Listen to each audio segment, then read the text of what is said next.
হ্যাঁ যুবক ভাইরা, অনেকে আছে মার কথাটা তার কানে আসলে তিক্ত লাগে, বাবার কোনো কথা শুনতে পারে না, মায়ের কোনো কথা শুনতে পারে না।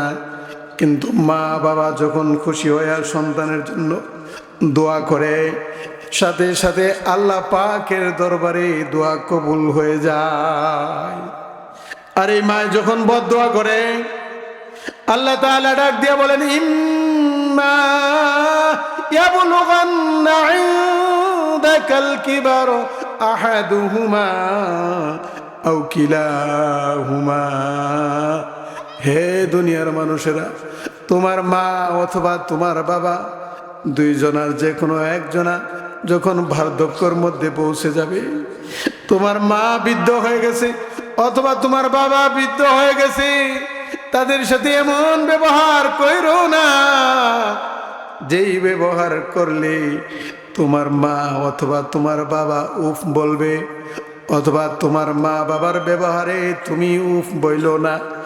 আমার ভাই, আমার বন্ধুগণ, মা আর বাবা যাই কিছু বলুক না কেন, মা বাবার সাথে রাগ হওয়া যাবে না, ঠিক কিনা বলেন?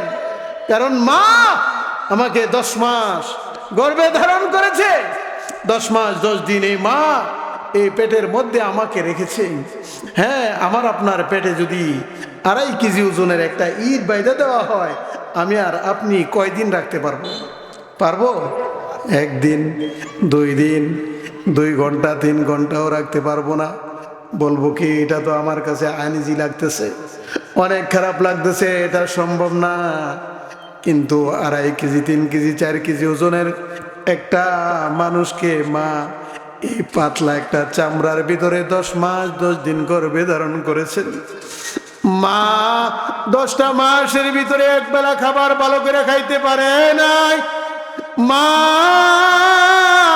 10টা মাস একটা রাত ভালো করে ঘুমাইতে পারে না। গভীর রাত্রে আমার বাবা ঘুম থেকে জাগ্রত হয়ে দেখে আমার মা বসে রয়েছে, ডাক দিয়ে বলে, কি গো বিবি, তুমি ঘুমাও নাই? না, আমি ঘুমাইতে পারি না। বিছানা বিছরায় দেখে মা নাই, মা নাই।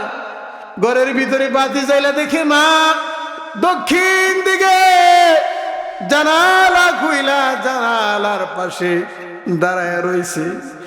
গভীর রাত্রে ঝিরি ঝিরি ঝিরি ঝিরি বাতাস আসতেছে জানালা দিয়া, বাতাসের সামনে দাঁড়ায় রয়েছে।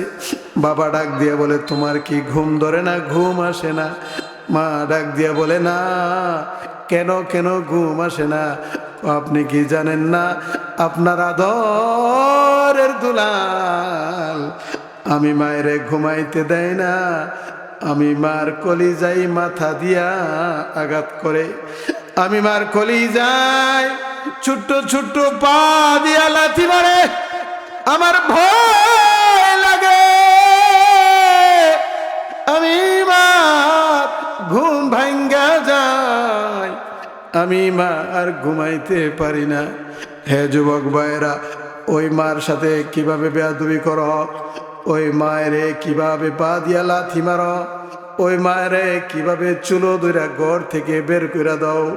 ওই বৃদ্ধ বাবা যিনি মাথার গাম পায়ে ফালাইয়া আমাদেরকে লালন পালন করছে, যেই বাবা দৌড়ায়া বাজার থেকে যখন সদাই নিয়ে আসতো, ছোট বাচ্চা যখন বাড়ির সামনে থেকে বাবারে দেখছে, দৌড়াইয়া রাস্তার কাছে গেছে, বলে বাবাই মজা নিয়ে আসছে, গিয়া কয়, বাবা ব্যাগটা আমার মাথায় দাও। 2 বছর 3 বছরের বাচ্চারা বলে কি বলে না, ব্যাগটা আমার কাছে দাও। 10 কেজি ওজনের ব্যাগ 3 বছর 4 বছরের বাচ্চা তো নিতে পারবে না। বাবা ব্যাগটা উপরে ধরে, উপরে নিজের হাতের মধ্যে ভার ওজন রাখে, ছোট মাসুম বাচ্চার মাথার উপরে রাখে, বলতেছে, বাবা তুমি তো ব্যাগ মাথায় করে নিতেছো। বাড়িতে যায় বাচ্চাই বলে, মা বাবার ব্যাগ আমি নিয়ে আসছি। বাবা ডাক দিয়া বলে, হ্যাঁ বাবা, ব্যাগ তুমি নিয়ে আসছো, কিন্তু ব্যাগের ওজন আমি আমার হাতে ধরে রাখছি। বাবা ডাক দিয়ে বলে, তুই আমার সন্তান, তোর জন্য কলিজা ভরা মায়া আমার, তোর জন্য কলিজা ভরা মায়া। এমন আদর স্নেহ ভালোবাসা দিয়া আমার আপনার মা বাবারা আমার আপনারে লালন পালন করছে। এজন্যই আল্লাহ তাআলা ডাক দিয়ে বলেন, এ দুনিয়ার মানুষেরা ইবাদত করবে আমার ইবাদতের সাথে সাথে মা বাবার সাথে সুন্দর আচরণ করো। সুবহানাল্লাহ।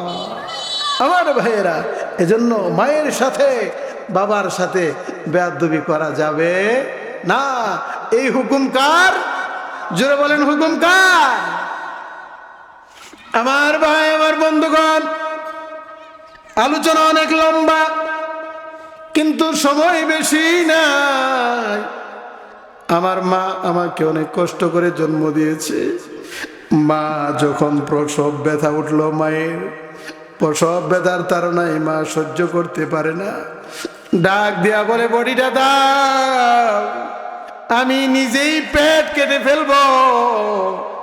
আগে যদি জানতাম সন্তান প্রসব করা এত কষ্ট, সন্তান জন্ম দিতাম না।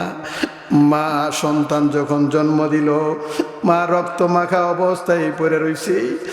দাই মারা আমাকে নিয়ে কেউ গোসল করাইতেছে, কেউ বা মুখে চিনির পানি দিতেছে, কেউ বা মধু দিতেছে। মা বেহুশ হয়ে পড়ে রইছে। মা যখন হুশে আসলো, ডাক দিয়া বলে, তোমরা কারা গো? আমার সন্তান রে আমার কোলে দাও। লোকেরা ডাক দিয়া বলে, এত তাড়াতাড়ি সন্তান কোলে নিতে পাগল হয়ে গেল?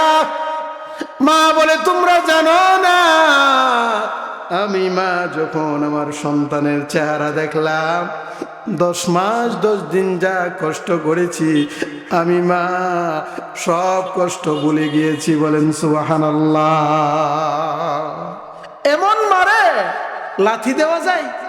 এমন মারে আদর, সোহাগ, স্নেহ, মায়া, মমতা ছাড়া আর কিছুই করা যায় না, ঠিক কিনা বলে?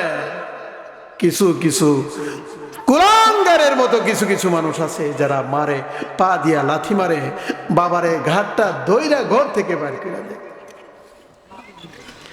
হে আমার ভাই, আমার বন্ধু, অনেক মা বাবা আছে গরিব মানুষ, মাত্র নিজের ছেলেরে মাত্র বিয়ে করাইছে, 1-1.5 বছর যাইতে না যাইতে আল্লাহ তাআলা ছেলের ঘরে ছোট একটা মাসুম বাচ্চা দিছে, নাতি নাতকর হয়ে গেছে।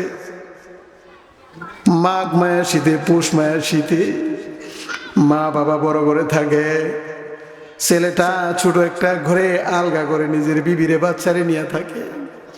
শীত যখন বেশি করে নামছে, বাবা ডাক দিয়ে বলে, বাবারে, তুই এমন সুইটকে বাচ্চাটারে নিয়ে কিভাবে এই বাঙ্গা ঘরটার ভিতরে থাকস? আমি আর তোর মা বুড়া হয়ে গেছি, আমাদের এত কিছু লাগবে না। তুই যদি এই ছোট ঘরে থাকস, আমার নাতিটার ঠান্ডা লাগবো। কয় কি কয় না? তুই যদি ছোট ঘরে থাকস, শীতের বাতাসে কুয়াশায় আমার নাতিটার ঠান্ডা লাগবো। এরে অসুস্থ করিস না। আমি আর তোর মা এই ছোট ঘরটা পড়ে থাকি, এই বড় ঘরটার ভিতরে আমার বৌমারে নিয়া, আমার নাতিরে নিয়া তুই ঘুমা। আছে না নাই?